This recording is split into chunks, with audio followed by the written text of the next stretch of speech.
அனைத்து உறவுகளுக்கும் எனது இனிய காலை வணக்கத்தை தெரிவித்துக் கொள்கிறேன்.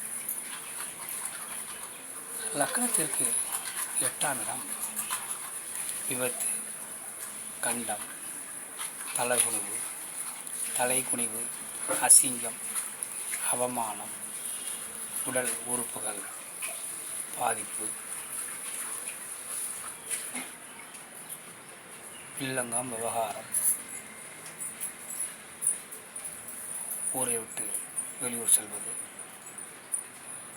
மாநிலம் விட்டு மாநிலம் கடந்து செல்வது, நாடு விட்டு நாடு கடந்து செல்வது, தலைமறைவான வாழ்க்கை. மேலும் பல அசிங்கங்கள், அவமானங்களை சந்திப்பது, இப்படி பல நிறைய செலவுகள் செய்து விபரீதமான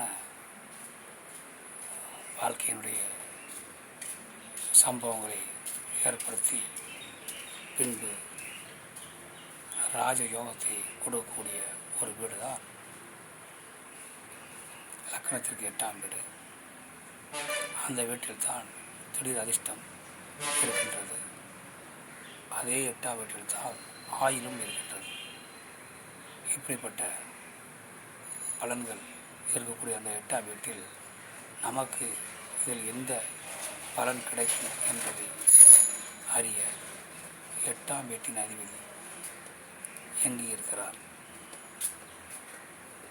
8ஆம் வீட்டில் யார் இருக்கிறார், 8ஆம் வீட்டில் இருக்கக்கூடிய கிரகம் எந்த நட்சத்திர சாரத்தில் இருக்கிறது, 8ஆம் வீட்டில் இருக்கக்கூடிய கிரகம் லக்னத்திற்கு எந்த பாவகத்தை சேர்ந்த கிரகம், 8ஆம் வீட்டில் இருக்கக்கூடிய கிரகம் எந்த வீட்டை பார்க்கின்றது, 8ஆம் வீட்டில் இருக்கக்கூடிய கிரகத்தை எந்தெந்த கிரகங்கள் பார்க்கின்றன என்பதை முதலில் பார்க்க வேண்டும்.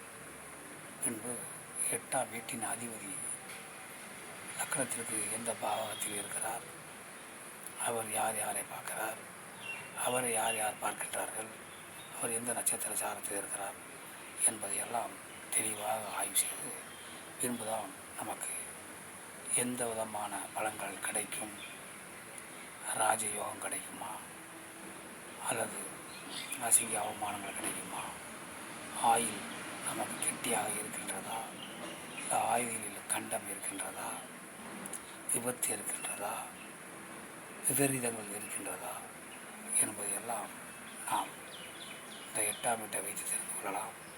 அதனால் 8ஆம் வீடு என்பது ஒரு மனிதனுக்கு மிகவும் முக்கியம்.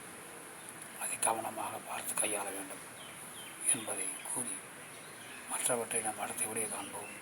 நன்றி, வணக்கம்.